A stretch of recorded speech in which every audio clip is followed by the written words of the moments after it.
Nandito nga tayo ngayon sa store, kumuha nga tayo ng mga supply ng patient natin. Kasama nga natin ngayon yung company driver natin. Nagpapatulong nga tayo sa company driver natin pag naghahatid nga tayo ng mga supply ng patient. Sa mga hindi pa nakakakilala sa atin dyan, ito nga pala si Rome. 6 years na nga tayo dito nakikipagsapalaran sa United Arab Emirates. Yung trabaho nga natin dito, isa nga tayong patient coordinator dito sa isang home care. Ganito nga yung trabaho natin araw-araw. Tayo ngayon tagahatid ng mga supply ng mga patient natin. Papunta na nga tayo ngayon dito sa bahay ng mga patient para ihatid itong mga supply na nakuha natin sa store.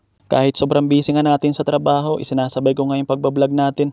Dahil sayang naman kung titigil tayo sa pagbablog natin. Sa mga oras na nga ito, ihatid na nga natin yung mga supply sa bahay ng mga patient. Hindi na nga tayo nakapag-vlog kanina habang binababa natin yung mga supply doon sa bahay ng mga patient dahil nga sobrang init ngayon dito. Nagmamadali nga kanina yung company driver natin na maibaba yung mga supply dahil nga sobrang init ngayon dito. Pag naghahatid nga kami ng mga supply ng pasyente, iniiwan na nga lang namin sa may gate or di kaya doon sa pintuan ng bahay ng pasyente. Hindi ko na nga hinihintay yung nurse na naka-duty na lumabas dahil nga may time sobrang busy din nila sa routine ng patient. Kaya ini-inform ko na lang sila na nasa gate na yung supply ng patient nila. Bago nga tayo umuwi ng accommodation, nagpa-drop nga muna tayo sa company driver natin dito sa malapit na supermarket.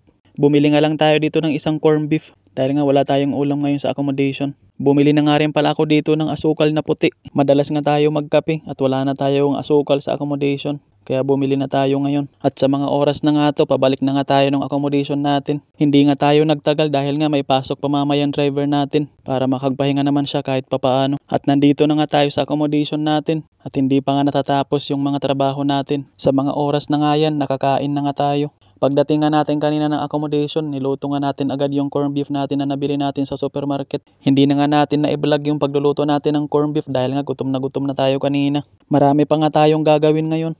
Tumawag nga yung office natin kanina. Kunin ko daw yung mga gamit ng company doon sa bahay ng pasyente. Meron nga kami isang pasyente dito sa Western Region na naka-admit ngayon sa Abu Dhabi. Mga 2 months na siguro naka-admit yun.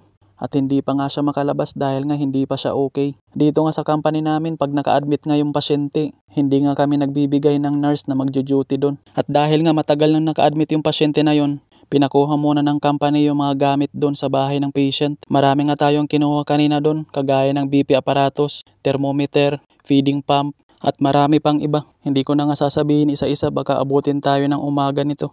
Kanina nga habang kinukuha natin yung mga gamit ng company, meron nga doon isang anak ng pasyente natin. Nagsabi nga siya na kunin yung ibang mga supply ng tatay nila.